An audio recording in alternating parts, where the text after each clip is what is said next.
ആരാണ് മനുഷ്യൻ? അവൻ എവിടെ നിന്നാണ് വരുന്നത്? എങ്ങോട്ടാണ് പോകുന്നത്? എന്താണ് ജീവിതം? എவ்விധമായിരിക്കണം മരണാനന്തരം എന്ത്? ജീവിതത്തെ ബോധപൂർവം സമീപിക്കുന്ന ഏതൊരു വ്യക്തിയും ഈ ചോദ്യത്തിനുള്ള മറുപടി തേടുന്നവരായിരിക്കും. മനുഷ്യരെ പോലെ പക്ഷിമൃഗാദികളും തിന്നുക, കുടിക്കുക, ഭോഗിക്കുക, സന്തോഷിക്കുക ഒക്കെ ചെയ്യുന്നുണ്ട്. എന്നാൽ നമ്മൾ മനുഷ്യർ ആഘോഷിക്കുന്ന രീതിയിലേക്ക് നമുക്കൊന്ന് എത്തി നോക്കാം.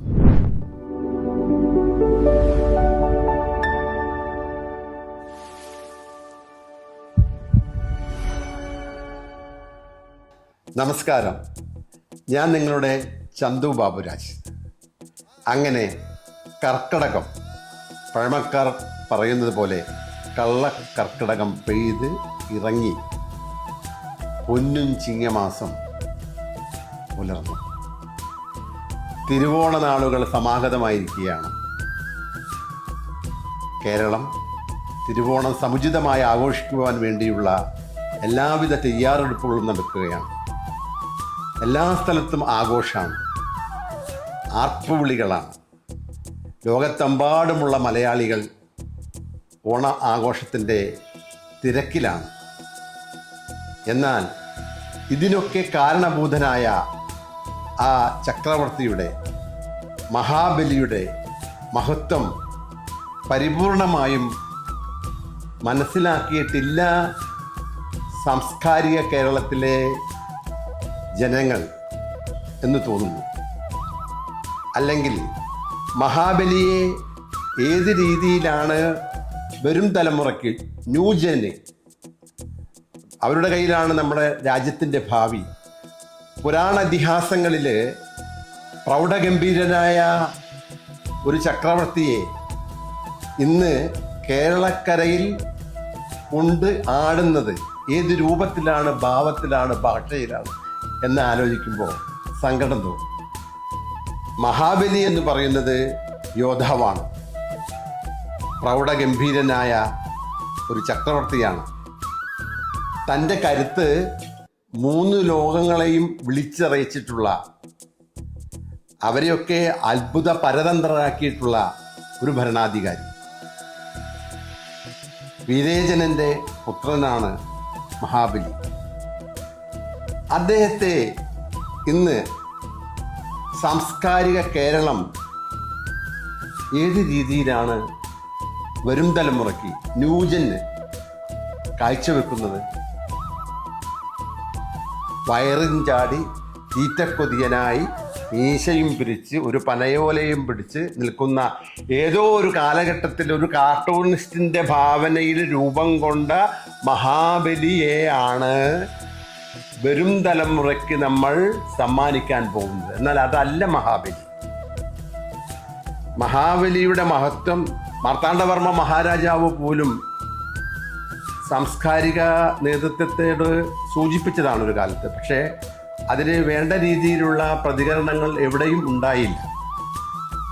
അത് വളരെ സങ്കടമുണ്ടാക്കുന്ന ഒരു കാര്യമാണ്. കാരണം കോടാനുകോടി രൂപയുടെ വിറ്റുവരവുകളാണ് ഈ ആഘോഷത്തിൻ്റെ പേരിൽ നടക്കുന്നത്. എത്രയോ ആൾക്കാരുടെ വിലപ്പെട്ട സമയങ്ങളാണ് ഈ ആഘോഷത്തിന് വേണ്ടി സാംസ്കാരികമായിട്ട് ഉള്ള ഔന്നത്യത്തോടു കൂടി നടത്താൻ വേണ്ടി ചിലവഴിക്കുന്നത്. പക്ഷെ ഇതിനൊക്കെ പാത്രീഭൂതനായിട്ടുള്ള വ്യക്തിയെ ഒരു സർക്കസ് കോമാളിയെ പോലെ കൊണ്ടു നടക്കുക എന്നത് പറയുന്നത് വളരെ സങ്കടമാണ്. മഹാബലിയെ മഹാബലിയുടേതായ രൂപത്തിൽ തന്നെ മനുഷ്യ മനസ്സിൽ കുടികൊള്ളുന്ന രീതിയിലുള്ള പിക്ചറൈസേഷൻ ഉണ്ടാവണം. ഓരോ മാർക്കറ്റ് ഉൽപ്പന്നങ്ങളുടെ കവർ പേജുകളിലൊക്കെ വരുന്ന മഹാബലിയുടെ ചിത്രങ്ങൾ കണ്ടാൽ നമ്മൾ സങ്കടപ്പെട്ടു പോകും. ജ്വല്ലറിയുടെ മുന്നിൽ രാവിലെ തൊട്ട് വൈകുന്നേരം വരെ വയറും വീർപ്പിച്ച് പനയോല കുടയും പിടിച്ച് നിൽക്കുന്ന ആളാണോ മഹാവിഷ്ണു? ലോകൈകനാഥനായ മഹാവിഷ്ണുവിന് വാമന രൂപം കൊണ്ട് ഒരു ബ്രാഹ്മണ ബാലന്റെ രൂപം കൈക്കൊണ്ട് അദ്ദേഹത്തോട് 3 അടി മണ്ണ് ചോദിക്കാൻ വരേണ്ടതായി വന്നിട്ടുണ്ട്. അദ്ദേഹം ത്രിതലത്തിലേക്കാണ് അദ്ദേഹത്തെ ചവിട്ടി താഴ്ത്തിയിരിക്കുന്നത്. പാതാളത്തിലല്ല, ത്രിതലം. അവിടെ ത്രിതലം എന്ന് പറഞ്ഞ സ്വർഗത്തെക്കാട്ടും മഹത്തായിട്ടുള്ളൊരു ഭൂപ്രദേശമാണെന്നാണ് പറയുന്നത് ഇതിഹാസങ്ങളിൽ. അവിടെ കൗമുദീഹസ്തനായി അദ്ദേഹത്തിന് കാവല് നിൽക്കുന്നത് മഹാവിഷ്ണു തന്നെയാണ്. അടുത്ത മന്വന്തരത്തിൽ ദേവന്മാരുടെ രാജാവാകേണ്ട ആളാണ് ആര്? ഈ മഹാബലി. അത്രയും മഹത്വമുണ്ട്, അത്രയും സത്യസന്ധമായ ജീവിതമാണ് അദ്ദേഹം നടത്തിയിരിക്കുന്നത്. മനസ്സിലായില്ലേ? അപ്പം നമ്മൾ ചെയ്യേണ്ട കാര്യങ്ങൾ ചിലത് മറന്നു പോവുകയോ മാറ്റി വെക്കുകയോ ചെയ്യുകയാണ്.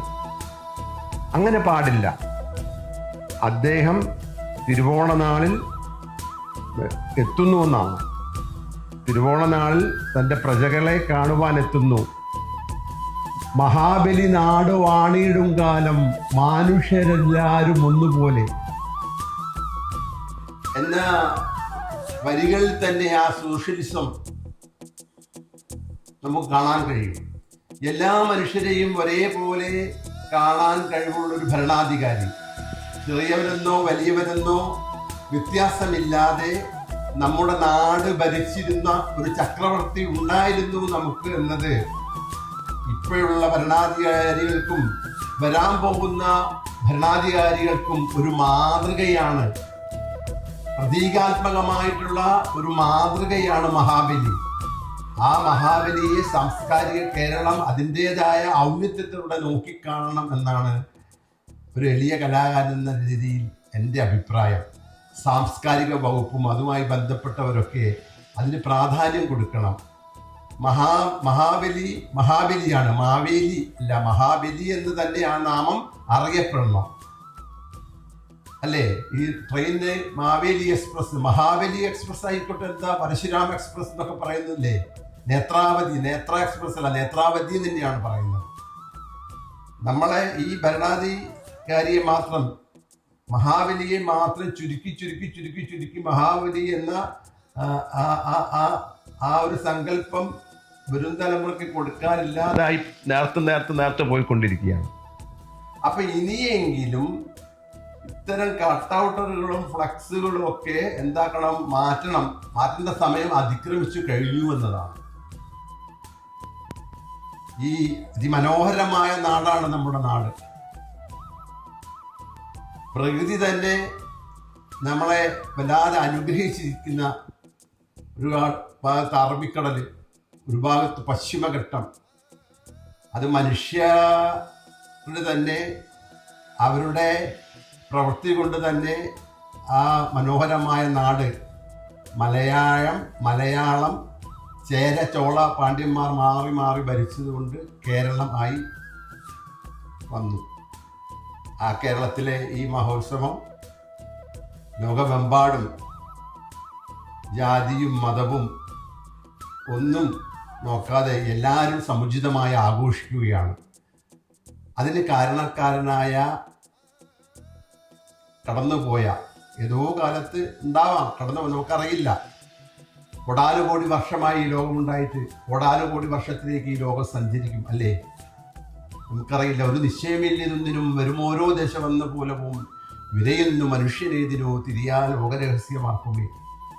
കുറേയൊക്കെ നമുക്കറിയാം, കുറേയൊന്നും നമുക്കറിയില്ല. ഇവിടെ ചില കാര്യം ഞാൻ MM വിജയൻ മാഷെ ഓർത്ത് പോവുകയാണ്. മാഷയുടെ പറയും, ചില കാര്യങ്ങൾ നമ്മൾ ഉറക്കെ പറയണം, ചില കാര്യങ്ങൾ നമ്മൾ പതുക്കെ പറയാവും. പക്ഷേ മാഷയുടെ ആത്മാവിനോട് മൗനസമ്മതം ചോദിച്ചുകൊണ്ട് ഞാൻ ഈ കാര്യം ഉറക്കെ പറയുകയാണ്. കാരണം വരുന്ന ന്യൂജൻ പുതിയ തലമുറയ്ക്ക് അവരുടെ മനസ്സിലുള്ള മഹാബലിയുടെ രൂപം പ്രൗഢഗംഭീരമായ കേരളം ഭരിച്ച ഒരു ഭരണാധികാരിയുടേത് ആയിരിക്കണം. ഞാൻ പറഞ്ഞതിൽ എവിടെയെങ്കിലും അപകർഷം സംഭവിച്ചിട്ടുണ്ടെങ്കിൽ എന്നോട് ക്ഷമിക്കുക, എന്നെ വഴക്ക് പറയരുത്. പിന്നെ കളിയാക്കുന്ന പോസ്റ്ററുകൾ ഒന്നും ഇടരുതെന്നുള്ളൊരു അഭിപ്രായമുണ്ട്. ഞാനൊരു വലിയ കലാകാരനാണ്. ഞാൻ എൻ്റെ ഒരു അഭിപ്രായം, ഒരു കലാകാരൻ പ്രതികരിക്കണമല്ലോ. വർഷങ്ങളായിട്ട് ഇതിനു വേണ്ടി പലരോടും അഭിപ്രായപ്പെട്ടു നോക്കിയിട്ടും സാധിച്ചില്ല. വലിയ ഹൈക്കോടതിയിൽ കൊടുക്കാൻ നോക്കിയപ്പോൾ വലിയ ഫീസാണ് വക്കീലന്മാർ ചോദിക്കുന്നത്. അതുകൊണ്ട് എനിക്കതിന് ശ്രമിക്കാൻ കഴിഞ്ഞില്ല. ഇങ്ങനെയെങ്കിലും ഇത് സാംസ്കാരിക കേരളത്തിലെ അതുമായി ബന്ധപ്പെട്ടവരുടെ അടുത്ത് എത്തട്ടെ എന്ന് ഞാൻ ആശിച്ചു പോവുകയാണ്. നന്ദി, നമസ്കാരം.